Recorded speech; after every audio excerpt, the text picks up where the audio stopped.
ونعوذ بالله من شرور أنفسنا ومن سيئات أعمالنا من يهده الله فلا مضل له ومن يضلله فلا هادي له ونشهد أن لا إله إلا الله وحده لا شريك له ونشهد أن سيدنا وحبيبنا ومولانا محمدا عبد الله ورسوله صلى الله عليه وعلى آله وأصحابه وسلم الذي أكمل الله به قصر النبوة أي ختم الله به النبوة وحكم لا نبي بعده وأعلن في القرآن بالبرهان أن محمدا صلى الله عليه وسلم خاتم النبيين والمرسلين الذي أرسله بالحق بشيرا ونذيرا وداعيا إلى الله بإذنه وسراجا منيرا فقد قال الله تعالى في كلامه المجيد والفرقان الحميد أعوذ بالله من الشيطان الرجيم بسم الله الرحمن الرحيم هدى للمتقين صدق الله العظيم وصدق رسوله النبي الكريم ونحن على ذلك من الشاهدين والشاكرين والحمد لله رب العالمين إن الله وملائكته يصلون على النبي يا أيها الذين آمنوا صلوا عليه وسلموا تسليما اللهم صل على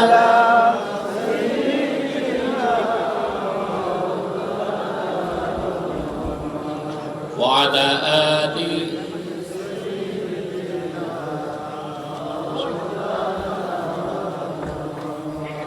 আপনারা মনে ক্ষুধার্ত বসে আছেন, আমিও ক্ষুধার্ত, আমিও খাওয়ার সময় পাইনি। ফ্লাইট দেরি হয়ে গেছে, আমার আসতে দেরি হয়েছে। কথা বুঝতে পেরেছেন? সেটা তো একটা অনাকাঙ্ক্ষিত বিষয়। তা আমরা সবাই যেহেতু রোজা রেখে অভ্যস্ত, আমার মনে হয় এতটা দুর্বল হয়ে যাওয়া উচিত হবে না। জবান খুলে রাসূলুল্লাহ নূরময় কদমে হাদিয়া পাঠান দুরূদ সালামের। আল্লাহুম্মা সাল্লি আলা সাইয়্যিদিনা মাওলানা ওয়া আলা আলি সাইয়্যিদিনা মাওলানা जहाँ रोज़े पाके खैरुल वरा है वो जन्नत नहीं है तो फिर और क्या है। अल्लाहुम्मा सल्ली अला मौलाना मुहम्मद व अला आलि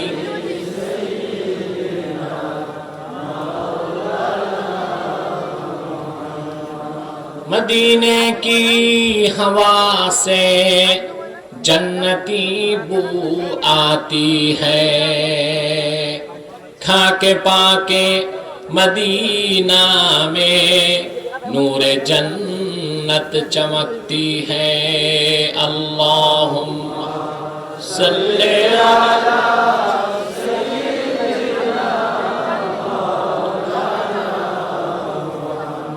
वाला आदि सय्यिदना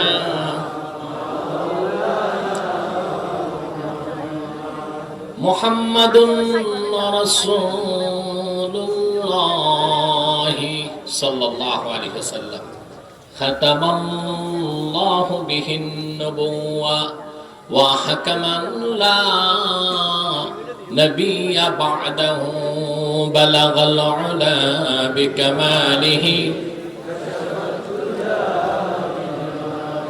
हसनत जमीअ खसालिहि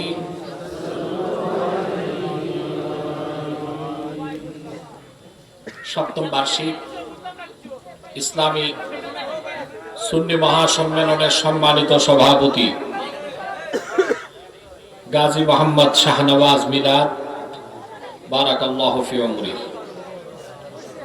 उपस्थित उलामाए केराम प्राणाधिक प्रिय আমার তুলাবায়ে এজাম পরন্ত দুপুরে চরম ব্যস্ততার মধ্যে ক্ষুধা ও তৃষ্ণা নিয়ে ছুটে আসা আমার দিন দরদি মুসলমান ভাই ও বন্ধুগণ সকলকে অন্তরের অন্তঃস্থল থেকে জ্ঞাপন করছি মুবারক সবটুকুন শুকরিয়া আল্লাহ সুবহানাহু ওয়া তাআলার জন্য যিনি আজকের এই মুতাবাররাক মাহফিলে আমাদেরকে আসার অবসর তৌফিক দয়া করে ভিক্ষা দান করেছেন সেজন্য আসুন আমরা সকলে একবার অবনত চিত্তে হৃদয়ের আবেগ অনুভূতি উজাড় করে সমবেত কণ্ঠে বলি আলহামদুলিল্লাহ অগণিত অসংখ্য দরুদ ও সালাম আল্লাহর সৃষ্টির প্রধান আকর্ষণ বিশ্ব সভার সভাপতি সকল নবী রাসূলগণের মাথার তাজ শামসুল হিদায়াত বদরুদ্দুজা সাইয়্যিদুস সাকালাইন ইমামুল মুরসালিন খাতামুন নবিয়্যিন ওয়াল মুরসালিন আফতাবে নবুওয়াত শাহনশাহে রিসালাত সরকারে দো জাহাं সুলতানুল মদিনা নবিগুল আম্বিয়া হুজুরে আকরাম নূরে মুজাসসাম নূরুন আলা নূর সাইয়্যিদিনা হাবিবিনা শফিঈনা মাওলানা মুহাম্মদ সাল্লাল্লাহু আলাইহি ওয়াসাল্লামের উপর আল্লাহ জাল্লা যিকরু যাকে আজ থেকে ১৫০০০ বছর আগে প্রেরণ করেছেন সর্বশ্রেষ্ঠ ও সর্বশেষ নবী ও রাসূল হিসেবে যার পরে আজ পর্যন্ত পৃথিবীতে অবশ্যই কোন প্রকার নবী কিংবা রাসূল অবশ্যই আসে নাই অবশ্যই এখনো নাই অবশ্যই কিয়ামত পর্যন্ত আসবে না আমি দুঃখিত যে আমি আসতে দেরি করেছি আর এটা আমি দেরি করি নাই দেরি হয়েছে ঠিক কিনা ঠিক আপনারা দীর্ঘক্ষণ বসে আছেন এই এখন তো গরম পড়ে গেছে ঠিক কিনা আলহামদুলিল্লাহ দীর্ঘক্ষণ বক্তব্য শুনেছেন সওয়াব পেয়েছেন না আপনাদের লস হয়েছে ক্ষতি হয়েছে যতক্ষণ বসে আছেন প্রতি শ্বাসে 10টি করে নেকি পেয়েছেন আলহামদুলিল্লাহ বলেন আবার আমাকে 7টার পর ফ্লাইটে চলে যেতে হবে আবার আসর নামাজ বাকি সব মিলিয়ে আমরা ভূমিকা বাদ আজকে কি বলেন ভূমিকাতে তো অনেক কথা হয় অনেক সময় লাগে ঠিক কি না আজকে কোনো ভূমিকা নয় সরাসরি মূল আলোচনায় প্রবেশ করছি যেন 5টার মধ্যে আমরা আসর নামাজটা পড়তে পারি বলেন ইনশাআল্লাহ এর আগে একটি লোকও উঠার চেষ্টা করবেন না মুনাজাত করব আমরা সংক্ষিপ্ত তারপর এখানে নামাজ পড়বেন যথেষ্ট সময় পাবেন ওযু করারও সময় পাবেন ঠিক কি না আজকে আমি তেলাওয়াত করেছি সূরা বাকারা থেকে কোন সূরা থেকে সূরা বাকারা একটু জোরে বলেন ভাই একটি অংশ হুদাল্লিল মুত্তাকিন আমরা কেন মাহফিল করি প্রশ্ন আছে না লক্ষ লক্ষ টাকা খরচ করে আমরা মাহফিল কেন করি উদ্দেশ্য কি লাভ কি বা এত মাহফিল হচ্ছে আমাদের কাঙ্ক্ষিত ফলাফল পাচ্ছি না কেন দেখা যাচ্ছে মানুষ ওয়াজ শুনতেছে বাড়িতে যে ফজর নামাজটা পড়ে না এখানে যারা ওয়াজ শুনতে এসেছে যদি আমি হাত তুলতে বলি খুব কম সংখ্যক লোক থাকবে বেশি সংখ্যক লোক নামাজি হলেও অনেক লোক পাওয়া যাবে আজকের ফজর পড়ে নাই, আজকে যোহর নামাজ পড়ে নাই, পাকাপোক্ত নিয়ত আসর নামাজও পড়বে না, ওয়াজ শুনবে সারা রাত, রাত শেষে সিন্নি খেয়ে বাড়ি যাবে, নামাজটাও পড়ে না। কেন? তার কারণ কি? হেদায়েত কেন হচ্ছে না? কারণ কোরআন কারীমের পূর্ণাঙ্গ হেদায়েত পাবে মুত্তাকিগণ। আমরা মুত্তাকি হতে পারি নাই বলেই ওয়াজ নসিহতের মাধ্যমে কাঙ্ক্ষিত ফলাফল পাচ্ছি না, ঠিক কিনা বলে? সেজন্য আল্লাহ তাআলা বলেছেন হুদাল লিল মুত্তাকিন। কোরআন কারীম হচ্ছে মুত্তাকিগণের জন্য পথ প্রদর্শক। সুবহানাল্লাহ বলে। কাদের জন্য? মাতো না ভাই, আরো জোরে, মুখের জড়তা সরিয়ে ফেলতে হবে। কাদের জন্য? এখন মুত্তাকি কারা পরিচয়টা তো দিতেই হবে, তবে তার আগে কিছু কথা আছে। প্রশ্ন আসে, কোরআন কারীম যদি মুত্তাকিগণের জন্য পথ প্রদর্শক হয়, তো যারা মুত্তাকি না বাকি মুসলমান তাদের জন্য কি পথ প্রদর্শক নয়? প্রশ্ন আসে।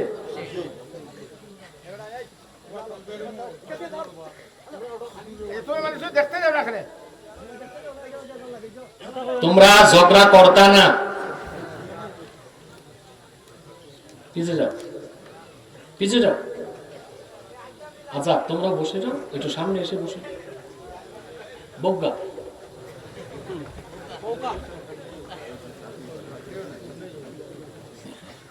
অনেক লোক বসতে পারে নাই, দাঁড়িয়ে আছে। দাঁড়িয়ে থেকে যে বসার বিছানা মনে নাই, বুঝতে পারছি আমি। তো বোঝা যাচ্ছে তাদের কোমরের হাড্ডি আর হাঁটুর স্প্রিং খুব শক্ত। প্রিয় ভাই বন্ধুগণ, প্রশ্ন আসে না যে মুত্তাকিগণের জন্য যদি পথ প্রদর্শক হয়, তো বাকি মুসলমানদের জন্য কি কোরআন পথ প্রদর্শক নয়? প্রশ্ন আসে। আল্লাহ পাক জবাব দিয়েছেন অন্যত্র, ওয়ানাজ্জালনা আলাইকাল কিতাবা তিবয়ানাল লিকুল্লি শাইইন ওয়া হুদান ওয়া রাহমাতান ওয়া বুশরা লিল মুসলিমিন।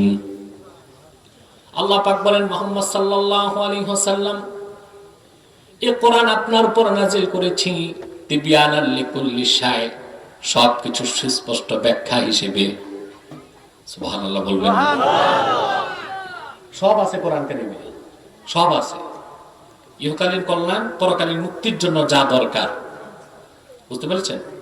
বিজ্ঞান, দর্শন, history, geography, biology, zoology, theology, cosmology, মহাকাশ তত্ত্ব, নৃতত্ত্ব, ভূতত্ত্ব, অর্থনীতি, সমাজনীতি, রাষ্ট্রনীতি, সংস্কৃতি, শিক্ষানীতি, ব্যক্তিনীতি, যুদ্ধনীতি, সব আছে। কোন কিছু আল্লাহ পাক কোরআন কারীমে বাদ দেন না, ঠিক না? ওয়াহুদান ওয়া রাহমাতান ওয়া বুশরা লিল মুসলিমিন। এই কোরআন পৃথিবীর সকল মুসলমানের জন্য সুসংবাদের বাহন, করুণার আধার এবং হেদায়েতকারী। যদি বুঝে থাকেন একটু জোরে বলেন সুবহানাল্লাহ। জবাব পেলাম? পেয়েছি জবাব। কোরআন হুদাল লিল মুসলিমিন। শুরুতে বললেন কি আল্লাহ তাআলা? হুদাল লিল মুত্তাকিন। এখানে বলেন হুদাল লিল মুসলিমিন। মুত্তাকিগণের জন্য পথ প্রদর্শক, মুসলমানগণের জন্য পথ প্রদর্শক, ঠিক কি না? প্রশ্ন আসে, যারা মুসলমানই হয় নাই, ইহুদি, খ্রিস্টান, অমুসলিম, রাম বাম নাস্তিক, সংশয়বাদী, সন্দেহবাদী, জড়বাদী, ব্যক্তি পূজারী, বস্তু পূজারী, ইহজাগতিক, তাদের জন্য কি পথ প্রদর্শক নয়? কথা বলে প্রশ্ন আসে।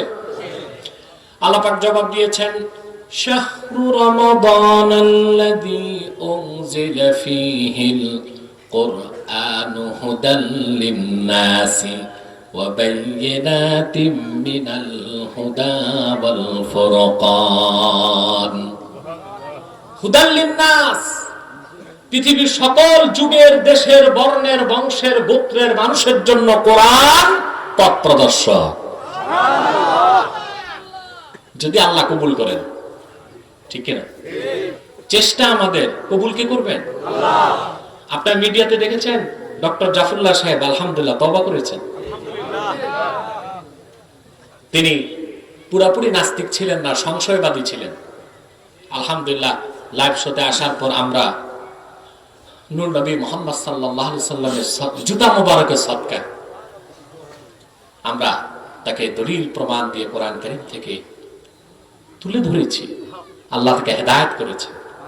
তিনি তওবা করেছেন, কায়দা পড়তেছেন কোরআন কারীম পড়ার জন্য। আলহামদুলিল্লাহ। পেয়েছেন না মিডিয়াতে? গতকাল আমি কোরআন কারীমের তাফসীর, সিরাত মুবারক আমার লিখিত কিতাব প্রতিনিধির মাধ্যমে তার হাতে পৌঁছে দিয়েছি। আমার দৃষ্টিতে ওয়াজ করে হাজার হাজার মানুষ হেদায়েত করলে যেই কাজ, দেশ ও রাষ্ট্রের বিবেক যারা, তাদের কাছে যদি কোরআনের দাওয়াত পৌঁছে, তারা ঠিক, সমাজ ঠিক, সমাজ ঠিক, বাংলাদেশ ঠিক। হাত পা চোখ কান নাক আঙ্গুল সব ঠিক, পচন ধরছে মাথায়। রুগী বাঁচবে কয়দিন? কথা বলে। আমি একটি ব্যথা অনুভব করি মুসলমান, আপনাদের বলে যাই, হৃদয়ের গভীর একটি ব্যথা লালন করি।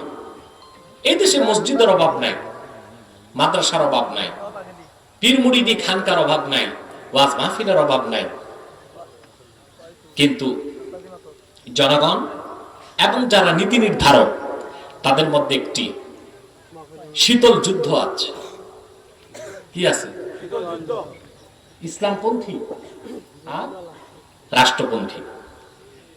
ইসলামপন্থী আর, আমি কোন সরকারকে বলছি না, যারা দেশ চালায় যখনই আসে তাদের মধ্যে একটি শীতল যুদ্ধ চলে। কেন থাকবে এটা? সবাই যদি মুসলমান হয় দ্বন্দ্ব তো থাকতে পারে না। তার মানে হচ্ছে নীতি নির্ধারণে যারা বসে আছেন, আল্লাহর কোরআনের দাওয়াত থেকে তারা বঞ্চিত আছেন। তারা পড়েছেন ক্যামব্রিজ, অক্সফোর্ডে, ঢাকা বিশ্ববিদ্যালয়ে। তারা শিখেছেন কার্ল মার্কসের দর্শন, লেনিনের দর্শন, ঠিক কিনা? স্টালিনের দর্শন, অ্যারিস্টটল, মাও সেতুং, পিথাগোরাস, প্লেটো, আর্কিমিডিস, তাদের দর্শন শিখেছে। কিন্তু নূর নবী মুহাম্মদ সাল্লাল্লাহু আলাইহি ওয়াসাল্লাম ১৫০০ বছর আগে যে কালজয়ী মহান আদর্শ রেখে গিয়েছেন, সে রত্ন থেকে, সে নূর থেকে তারা বঞ্চিত। ঠিক না? রাসূলুল্লাহর দ্বীনের দাওয়াত সকল স্তরে পৌঁছাতে হবে, হবে কি না?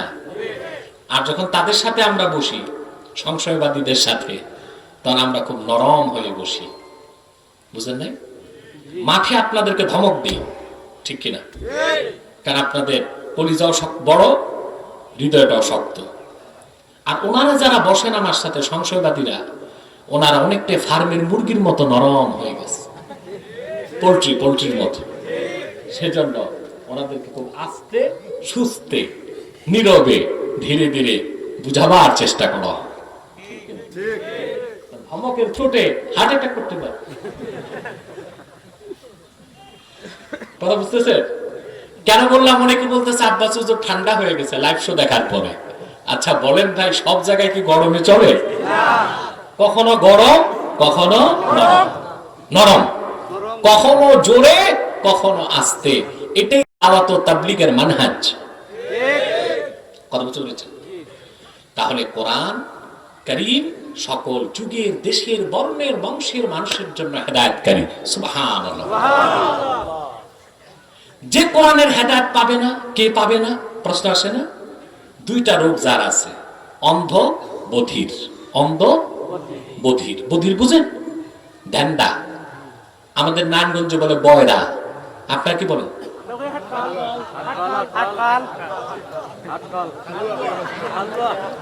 একজন কইন,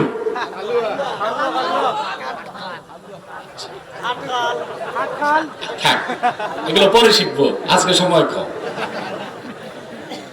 বয়রা, বয়রা, বাইরা না, বয়রা। বধির, তারা কোরআনের আওয়াজ শুনে না। আল্লাহ পাক কোরআন কারীমে বলেছেন, কুল ইন্নামা উনযিরুকুম বিল ওয়াহয়ি ওয়া লা ইয়াসমাউস সুম্মুদ দুআ ইযা মা ইউনযিরুন। মুহাম্মদ সাল্লাল্লাহু আলাইহি সাল্লাম আপনি বলুন, আমি তোমাদেরকে আল্লাহর ওহীর মাধ্যমে সতর্ক করি, তবে আল্লাহর কালাম শোনে না বধির মানুষ। যখন সতর্ক করা হয় তাদেরকে, এটা বাহ্যিক কানে বধির নয়, অন্তর কানে যে বধির হয়ে গেছে, ঠিক কিনা বলেন? আর কোরআনের হেদায়েত থেকে বঞ্চিত আরেক দল লোক, যারা অন্ধ। যারা কি অন্ধ? এটা কোন অন্ধ? চোখ থাকতে অন্ধ, কপাল আমার মন্দ, ওই অন্ধ, ঠিক কিনা? চোখ আছে কিন্তু অন্ধ, কপাল মন্দ। কোরআনের নূর থেকে, রাসূলুল্লাহর হাদিসের নূর থেকে সে বঞ্চিত।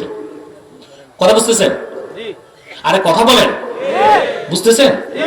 কোরআন হচ্ছে নূর। কোরআন কি? সুবহানাল্লাহ। এটা খুললেই বোঝা যায় এটা আল্লাহর কালাম। তারপর বঞ্চিত কে হয়?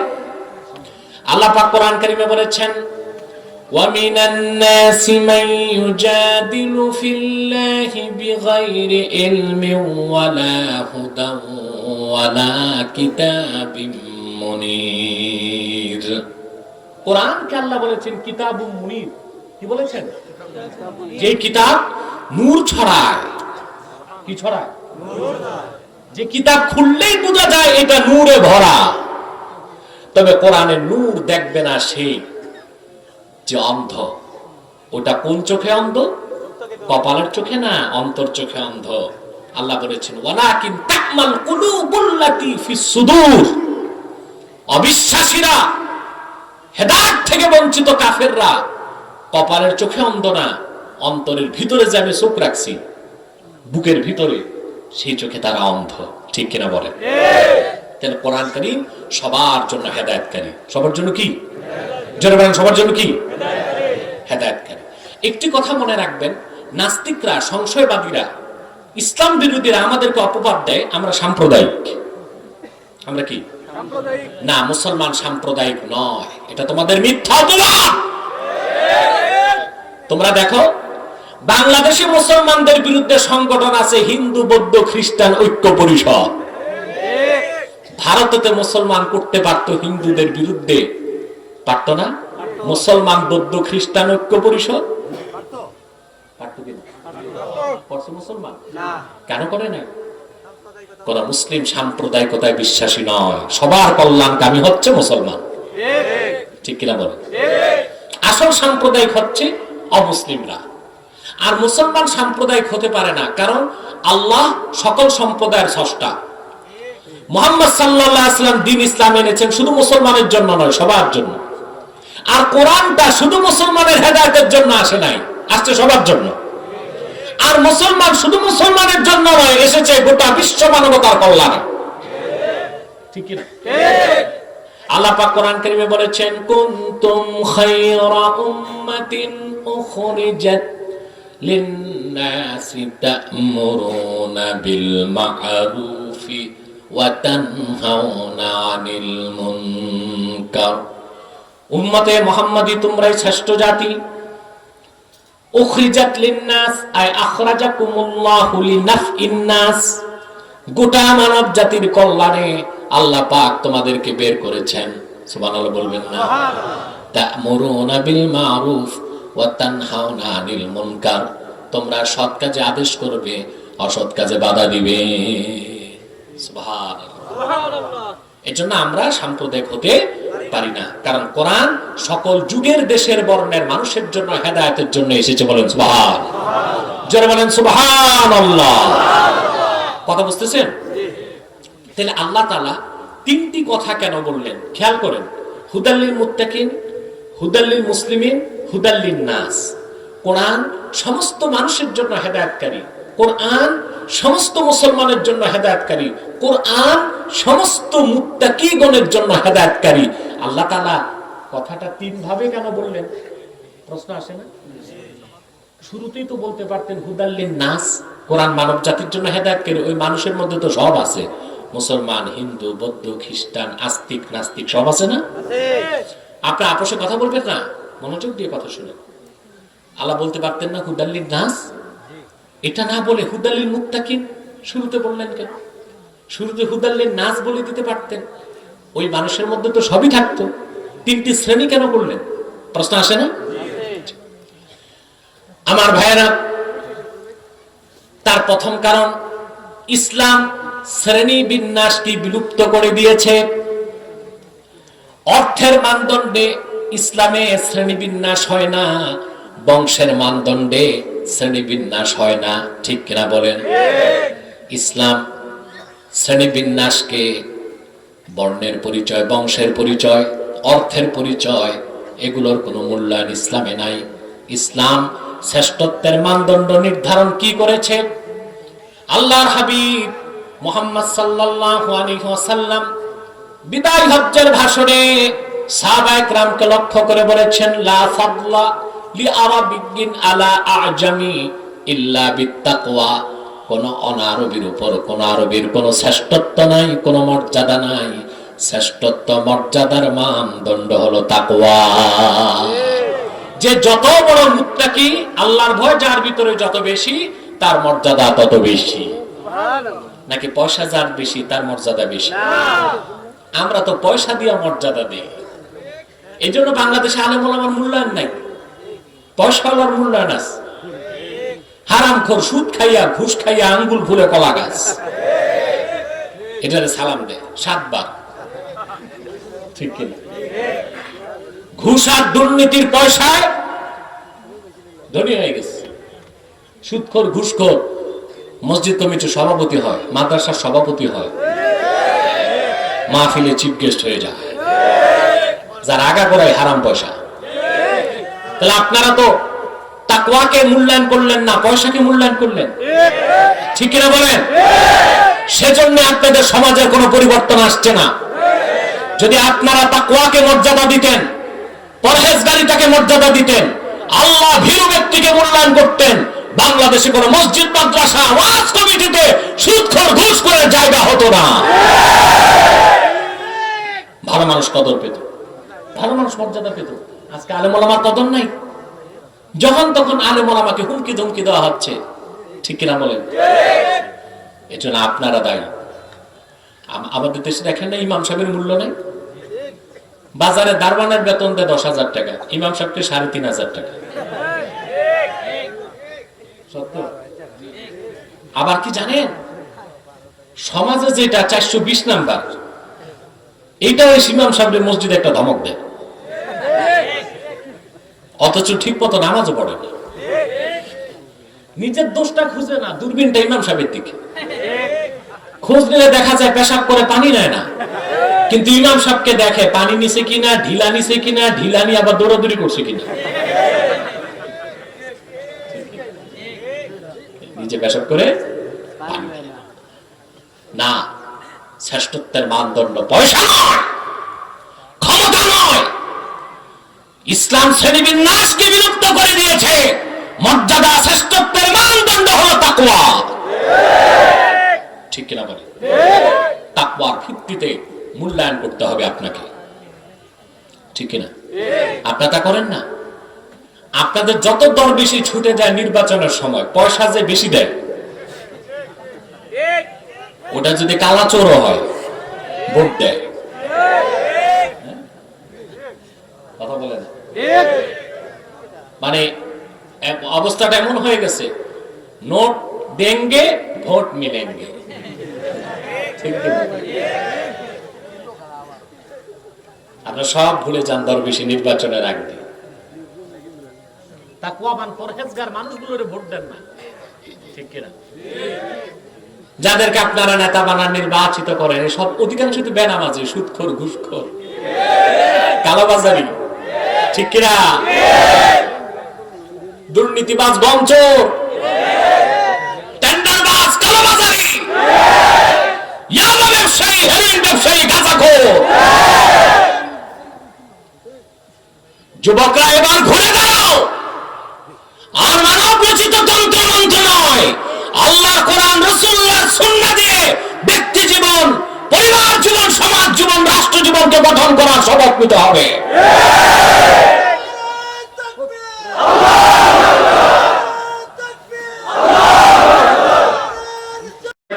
বললেন? প্রশ্ন আসে না? এই ইউটিউব ব্যবসায়ীরা কি করতেছো? তোমরা তো চুলকানি শুরু করে দিচ্ছ।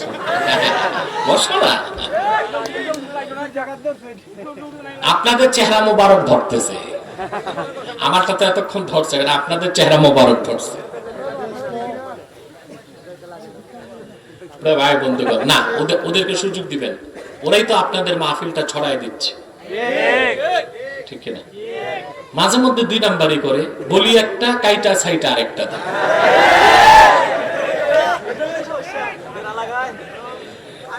আমি বলে থাকি, একজন ইউটিউব ব্যবসায়ী যদি আল্লাহর দ্বীনের পক্ষে কাজ করার মানসিকতা নিয়ে মাঠে নামে, তার নাজাতের জন্য এটাই যথেষ্ট হয়ে যাবে, ঠিক না? ইসলামের মূল কথা, সুন্নিয়তের কথা প্রচার যদি করে, শিরক, কুফর, বেদাত, বাতিল, ভণ্ডামির বিরুদ্ধে যদি সে অস্ত্র হিসেবে ব্যবহার করে ইউটিউবকে, আমি বলবো সে একজন ইসলামের মুজাহিদ হিসেবে কাজ করছে। আলহামদুলিল্লাহ। প্রিয় ভাই বন্ধুগণ, আল্লাহ পাক 3টি স্তরে কথা কেন বললেন? মুফাসসির তার জবাব দিয়েছেন কাজী বাইজাবি। আল্লাহর কোরআন থেকে সমস্ত পৃথিবীর মানুষ যতটুকু উপকার লাভে ধন্য হবে, তার চেয়ে বেশি উপকার লাভ করবে ইমানদার বিশ্বাসী মুসলমানগণ। আর মুসলমানগণের মধ্যে কোরআনের 16 আনা উপকার লাভ করবে তারাই যারা আল্লাহকে ভয় পায়, মুত্তাকি হয়ে গেছে। তা আমার আলোচনা থেকে শিক্ষা কি নিচ্ছেন? একটা কিছু বার্তা নিয়ে তো বাড়ি যাবেন, কথা বলেন, মেসেজ নিয়ে বাড়ি যেতে হয় না? মাহফিলের উদ্দেশ্য কি? কিছু শিক্ষা নিয়ে বাড়ি যাওয়া। আপনার সিন্নির পোটলাটা নিয়ে বাড়ি যান, সারা রাত ওয়াজ শুনে বাড়ি যাওয়ার পর বউ জিজ্ঞেস করে, হুজুররা কি বলছো? কিছু মনে নাই, কি শুনছো? মজা লাগছে। তার মানে আপনার আসেন আওয়াজ শুনতে, আওয়াজ, কোন বক্তার গলা কত সুন্দর, ঠিক না? আওয়াজ না, ওয়াজ শুনতে আসেন। তারপর যদি গলাটা ভালো হয়, আমি বলবো এটা শোনায় সোহাগা, এটা আরেকটু ভালো। কিন্তু মূল কি? আওয়াজ না ওয়াজ? আমরা কি শিক্ষা নিয়ে যাবো আজকে? এই যে হাজার হাজার মানুষ বসে আছে, এতক্ষণ আলোচনার যে শিক্ষা, তা হলো আমাদের মুত্তাকি হতে হবে, আল্লাহকে ভয় করতে হবে। তাহলে কোরআন কারীমের 16 আনা উপকার আমরা লাভ করব। ওয়াজ মাহফিলে তখন কাজ হবে, ঠিক না? তাহলে আমার ভাইরা, আপনি যখন কালেমা পড়বেন, আপনি মুমিন। মুমিন হবার পর আপনি যখন শরীয়তকে মানবেন, মুসলিম, শরীয়তকে মানার ক্ষেত্রে যখন আল্লাহকে ভয় করবেন, আপনি তখন মুত্তাকি। সুবহানাল্লাহ বলবেন না? আমি কয়েক ঘন্টার কথা কয়েক মিনিটে বলে দিচ্ছি। মুমিন হবার পরে, মুসলিম হবার পরে জান্নাত যাবেন, তাতে কোনো সন্দেহ নাই, তবে গ্যারান্টি নাই ফার্স্ট চান্সে না সেকেন্ড চান্সে। কিন্তু যদি মুত্তাকি হতে পারেন, আল্লাহর পবিত্র সত্তার কসম, আল্লাহ ওয়াদা করেছেন বিনা আযাবে আপনাকে জান্নাত দিবেন। মুত্তাকি হবেন? কথা বলেন। নামাজ বাদ দিয়া? না। দাড়ি গিলে চাইসা? না। সুদ ঘুষ খেয়ে? না। পরেরটা মেরে খেয়ে? না। পাল্লার জন্য কম দিয়ে? না। কথা বলেন। তাকওয়া কি জিনিস আমি বুঝাচ্ছি, খুব কম সময় বুঝাবো। আপনি মুমিন মুসলিম হবেন, বেহেশতে যাবেন, কারণ আল্লাহর সাথে আল্লাহ রাসূলের ওয়াদা হয়ে গেছে। মুহাম্মদ সাল্লাল্লাহু আলাইহি ওয়াসাল্লামের প্রত্যেক উম্মতকে আল্লাহ জান্নাত দিবেন। এটা নূর নবী সাল্লাল্লাহু আলাইহি ওয়াসাল্লামের সাথে আল্লাহ তাআলার চুক্তি, নূর নবী সাল্লাল্লাহু আলাইহি ওয়াসাল্লামের সাথে আল্লাহর ওয়াদা। আল্লাহ পাক কোরআন কারীমে তার হাবিবকে বলেছেন, ওয়ালা সাওফা ইউতিকা রাব্বুকা ফাতারদা। মুহাম্মদ সাল্লাল্লাহু আলাইহি ওয়াসাল্লাম, আখিরাতে আল্লাহ পাক যতক্ষণ আপনি রাজি না হন, আপনাকে দিতেই থাকবেন। সুবহানাল্লাহ বলবেন। আপনার কথা শুনতেই থাকবেন। আল্লাহ ওয়াদা করেছেন, যতক্ষণ আপনি রাজি না হন, আমি দিতে থাকবো, আপনার কথা শুনতেই থাকবো। হাদিস সাক্ষী, কিয়ামত যখন হয়ে যাবে, জান্নাতীরা জান্নাতে যাবে, জাহান্নামীরা জাহান্নামে চলে যাবে। আল্লাহ পাক আপন রাসূলকে ডাক দিয়ে বলবেন, হাবিব, আপনি রাজি হয়েছেন কিনা?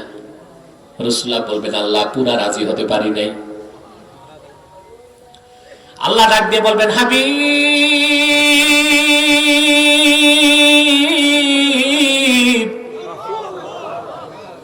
আপনার উম্মতের 70,000 আলেমকে বিনা হিসাবে জান্নাত দিয়েছি।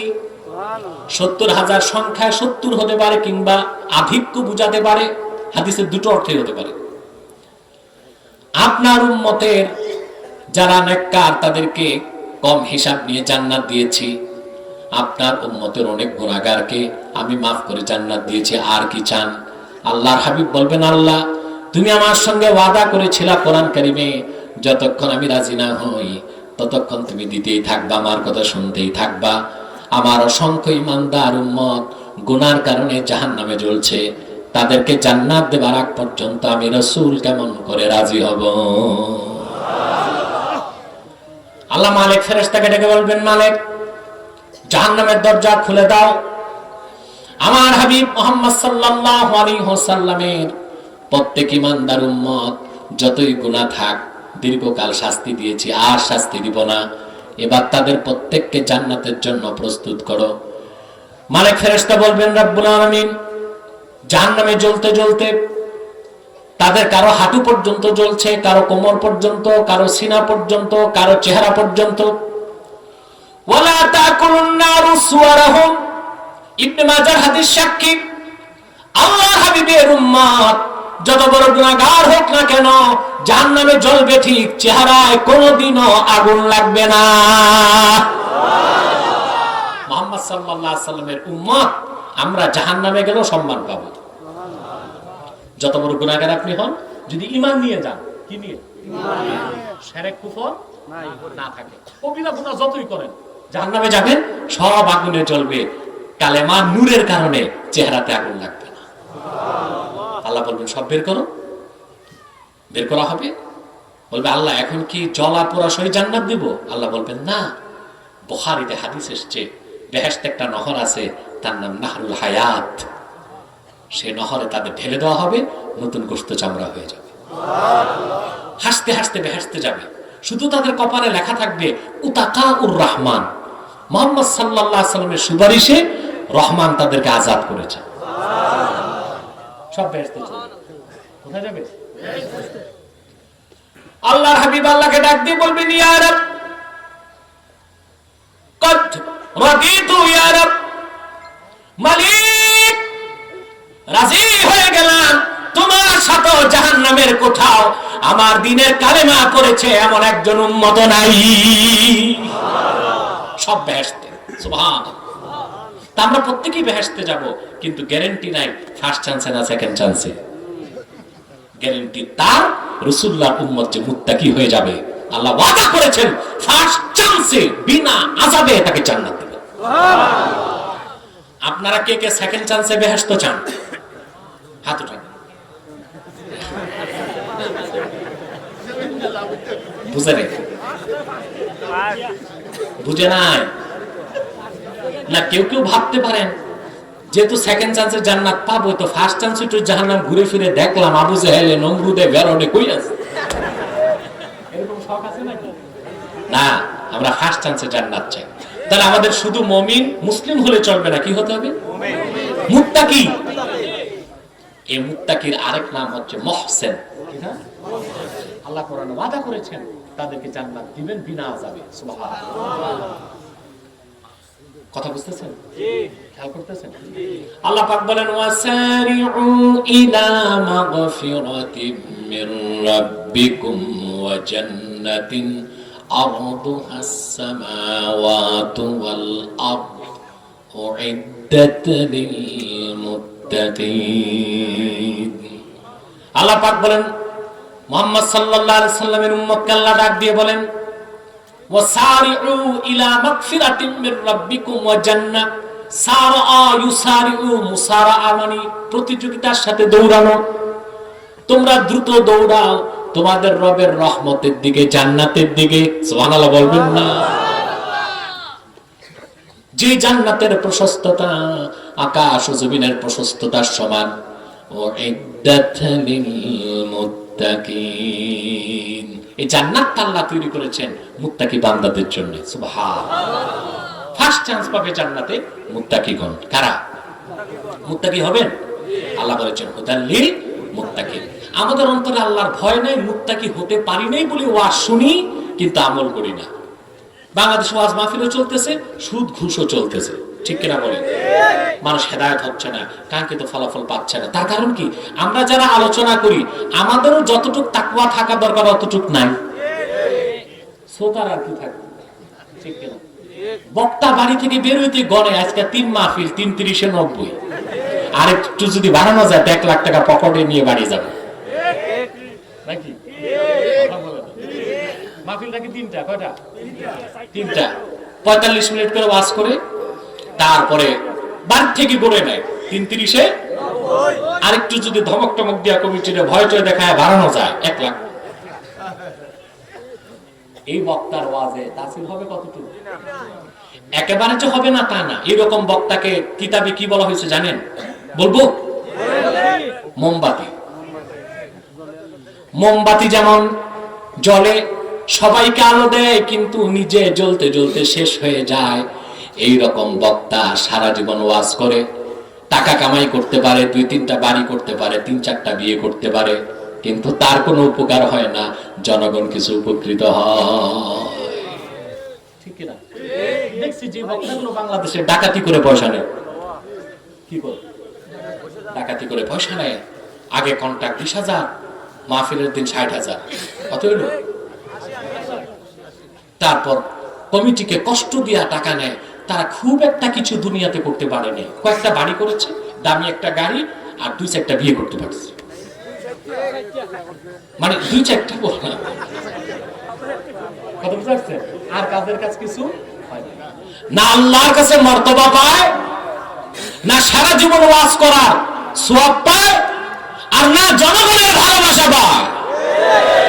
জনগণের দোয়া এক সব থেকে তারা বঞ্চিত হয়ে যায়, ঠিক কিনা বলেন? সেজন্য বলি ভাই সব, তাকওয়াটা বড় জিনিস।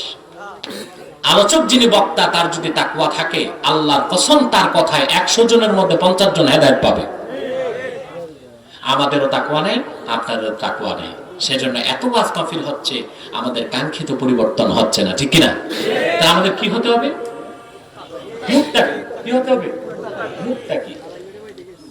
আমার ভাইরা, মুত্তাকিকে এক কথায় সংজ্ঞা দিচ্ছি,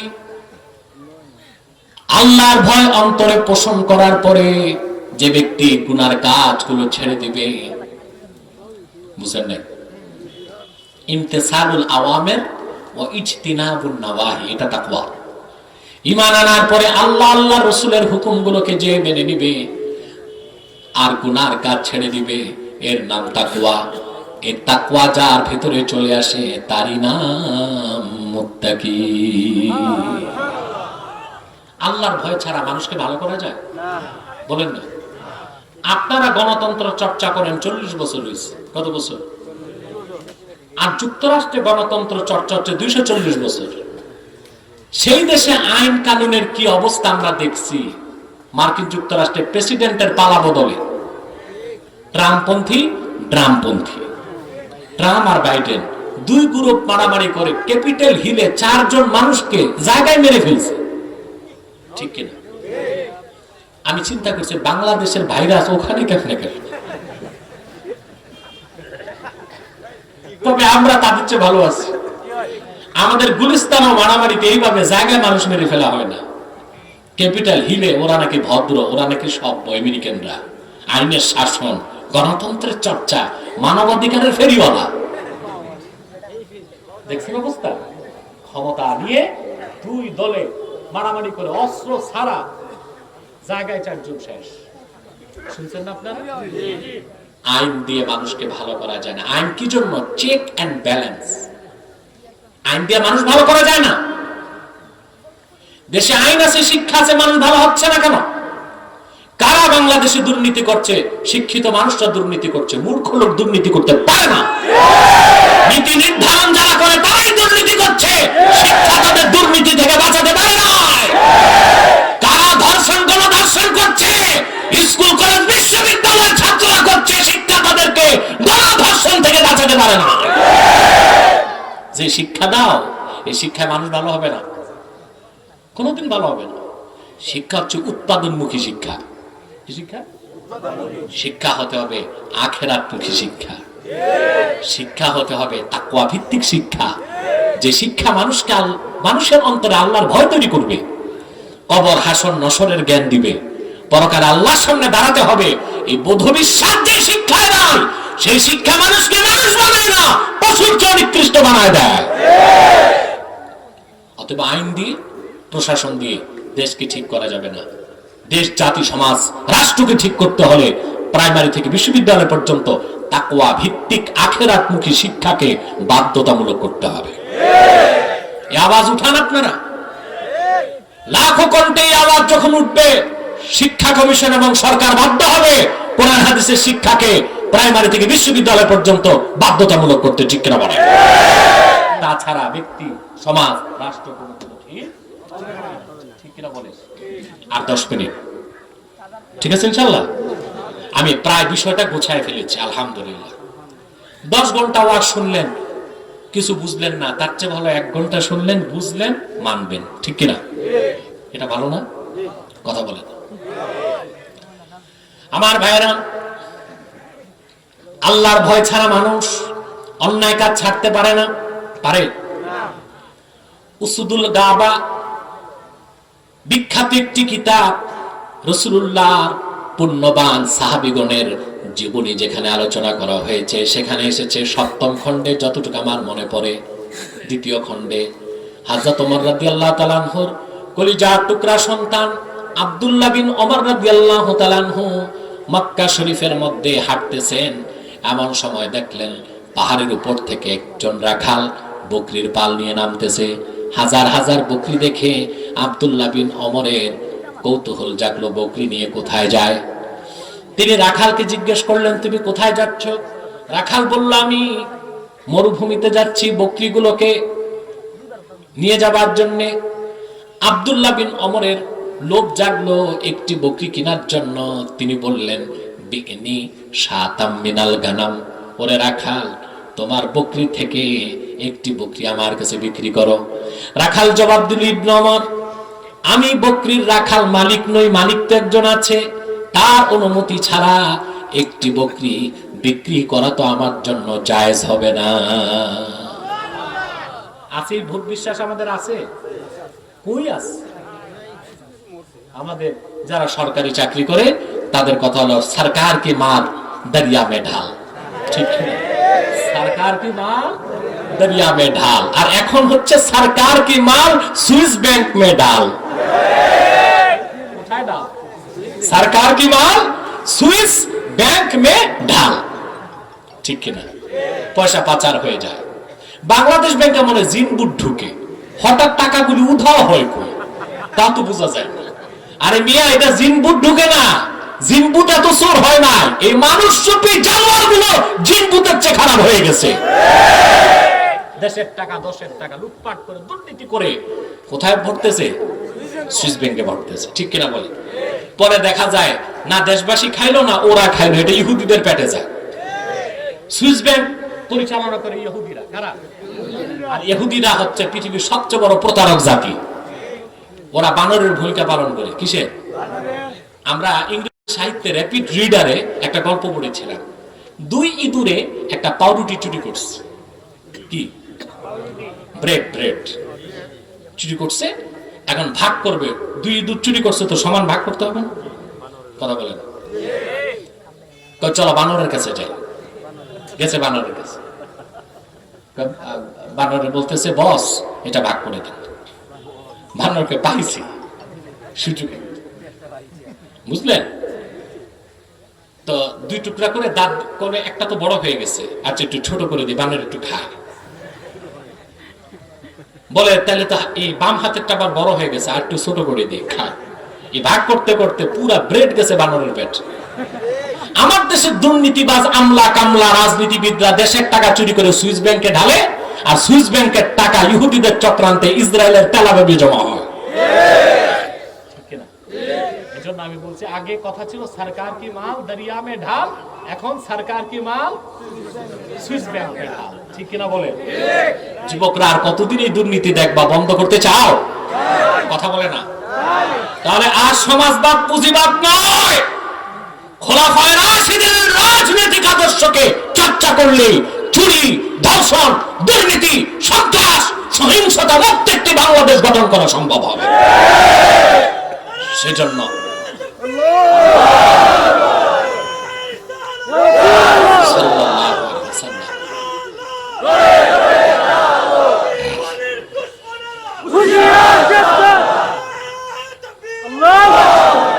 আমার প্রিয় ভাই বন্ধুগণ, তাহলে তাকওয়া হচ্ছে বড় জিনিস। মানুষকে ভালো হবে কিসের দ্বারা? তাকওয়া। তাকওয়া জোরে বলেন না ভাই, কষ্ট হয় কথা বলতে। আমার তো মনে হয় না এখন ক্ষুধা আছে। আমরা রুহানি খোরাক পাচ্ছি, এটা পাইলে পেটের খোরাক না হলেও চলে। আল্লাহ কবুল করুন, আল্লাহুম্মা আমিন। ইবনে ওমর বললেন, বিনি শাতাম মিনাল গানাম, একটা বকরি বিক্রি করো আমার কাছে। রাখাল বলল, না আমার তো জায়েজ হবে না বিক্রি করা, কারণ মালিক আছে। ইবনে ওমর যাচাই করতে চাইলেন তার তাকওয়া কতটুকু। ইবনে ওমর বললেন, রাখাল তুমি আজকে তো সময় কম, আর প্রশ্ন দিয়েন না, যেগুলো হাতে আসছে আমি চেষ্টা করব। আমার ভাইয়েরা, রাখাল বলল, ইবনে ওমর বললেন, রে রাখাল, একটি বকরি তুমি আমার কাছে বিক্রি করো, হাজার হাজার বকরি থেকে যদি একটি বকরি বিক্রি করে ফেলো, তোমার মালিক তো তা বুঝবে না, ঠিক কিনা বলেন? রাখাল বলল, আমার মালিক বড় জ্ঞানী মানুষ, বকরির পাল বের করার সময় একবার গণে, ঢুকাবার সময় একবার গণে, ইনপুট আউটপুট দোনো সময় আবার গণনা হয়।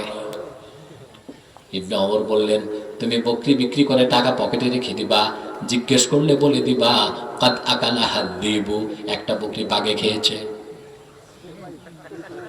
বুঝলেন? রাখাল জবাব দিল, ইবনে ওমর, আপনি যে কৌশল শিখালেন, সত্যি আমি আপনার কাছে বকরি বিক্রি করে টাকা পকেটে রেখে দিয়ে যদি বলি বাঘে খেয়েছে, দুনিয়ার মালিক তো বিশ্বাস করবে, কিন্তু আপনার কাছে আমার প্রশ্ন,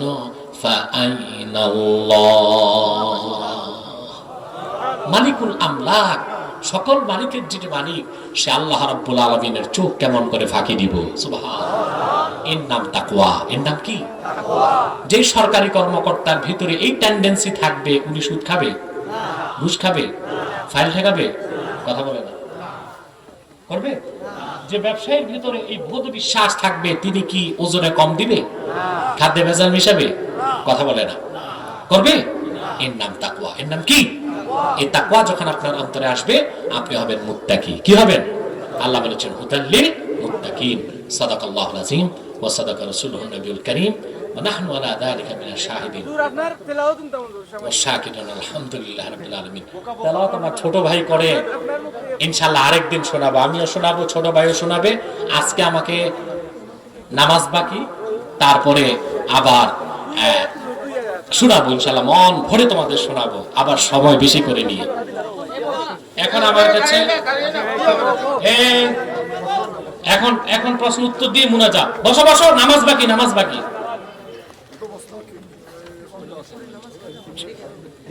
এক ভাই প্রশ্ন করেছেন, পারিবারিক অনুমতি ব্যতীত কোন ছেলে মেয়ে বিবাহ কার্য সম্পন্ন করলে পরবর্তীতে পারিবারিকভাবে বিবাহ করতে হলে আগের কাবিননামা ঠিক থাকবে কিনা?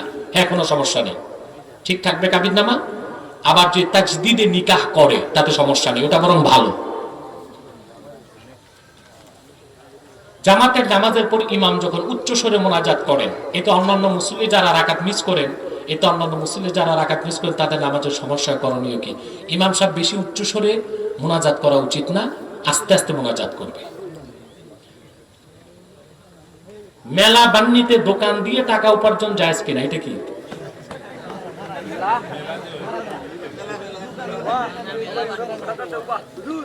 ইজারা নেওয়া তো জায়েজ আছে। মেলা পিস্তল নিয়ে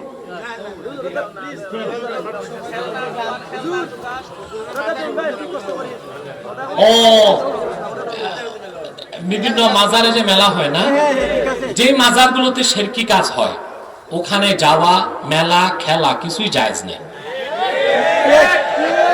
আর যে মাজারে জিয়ারত হয় শিরকি কাজ হয় না, ওখানে যে যাবেন জিয়ারতের জন্য সমস্যা নেই, ওখানে মাহফিল হলেও সমস্যা নেই, মাহফিলে খাওয়ার জন্য মেলা যদি বসে তাতেও সমস্যা নেই, মেলাতে যদি দোকানদারি করেন তাতেও সমস্যা নেই।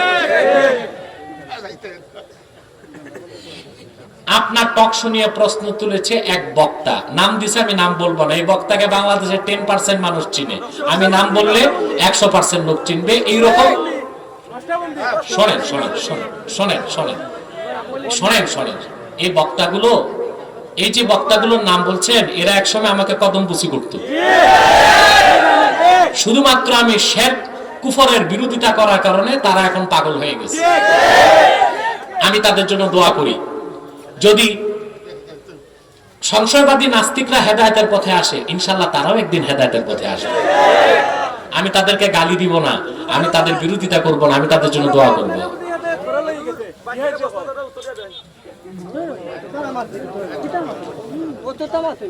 একজন আলেম বলেছেন আল্লাহ তার বাবাকে চিনেন না। নাউযুবিল্লাহ, নাউযুবিল্লাহ।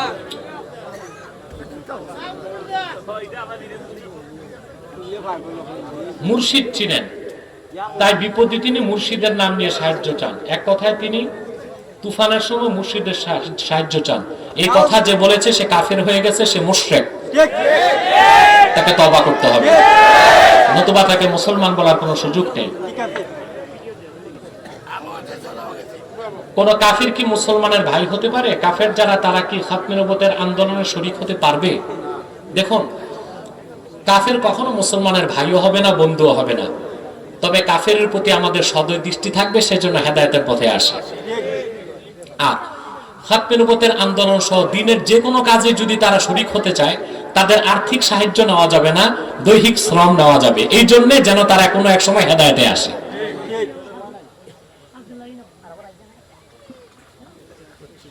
গত 2 দিন যাবত ফেসবুকে একটি পোস্টার ভাইরাল হয়েছে। আমাদের জানতে ইচ্ছা, আপনি এখন হেফাজতে ইসলামের সাথে ঐক্য করে ইসলামী আন্দোলন করতে চাচ্ছেন কিনা?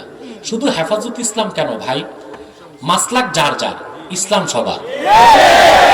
সেজন্য হেফাজতে ইসলাম যেহেতু বাংলাদেশ না, উপমহাদেশের সবচেয়ে বড় অরাজনৈতিক সংগঠন, আর হেফাজতের 13 দাবি সকল মুসলমানের দাবি। এজন্য আগেও আমার সাথে হেফাজতের সম্পর্ক ছিল, এখনো আছে, ভবিষ্যতেও থাকবে। তাহরিকে খাতমে নবুয়ত বাংলাদেশ আর হেফাজতে ইসলাম একসাথে কাজ করতেছে, করবে। এবং আমাদের সাথে যদি খাতমে নবুয়তের আন্দোলনে অন্য যারা আছে, অন্যান্য পীর মাশায়েখ, তারাও যদি আসতে চান, কিংবা যারা আমাকে গালিগালাজ করছে, ওহাবি বলতেছে, তারাও যদি আসতে চান, সবাইকে নিব আমরা। কারণ মৌলিক ক্ষেত্রে আমরা সবাইকে একসাথেই কাজ করতে হবে, ঠিক কি না? মাসলাক যার যার, ইসলাম তো সবার। এক আলেম নতুন করে ফতোয়া দিচ্ছে মিলাদ ও কিয়াম হারাম ও বেদাত, এই বিষয়ে আপনার মতামত জানতে চাই। এই আলেম কোনো দায়িত্বশীল আলেম নয়, বা সে কতটুকু ইলম শিখেছে সেটা একটা প্রশ্ন। বর্তমান ক্রান্তিকালে সে ফতুয়াবাজি কেন করছে তার উদ্দেশ্য দেখা দরকার। আমরা যারা জোনপুর, ফুরফুরা, বদরপুর, ফুলতলি, বুঝলেন, যারা সৈয়দ আহমদ বেরেলি, কারামতুল জোনপুর রহমতুল্লাহর উত্তরসূরি, আমরা যারা আছি, বিশেষ করে বাংলাদেশের সমস্ত আহলে সুন্নাত ওয়াল জামাত যারা বেদাতি ছাড়া, আমরা মিলাদ কিয়াম করি। মিলাদ পড়াকে আমরা সুন্নতে সাহাবা মনে করি, কিয়ামকে মুস্তাহাব মুস্তাহসান মনে করি।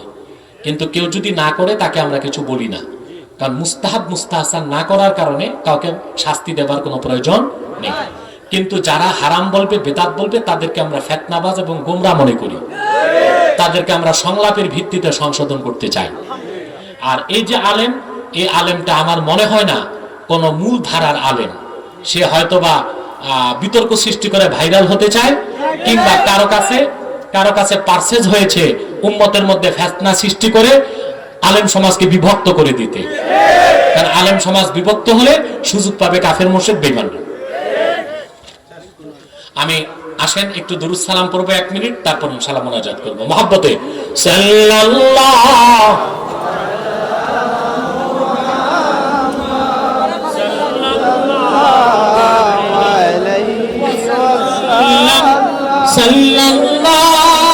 আলা মুহাম্মাদ সাল্লাল্লাহু আলাইহি ওয়াসাল্লাম। ইয়া নবী সালাম আলাইহি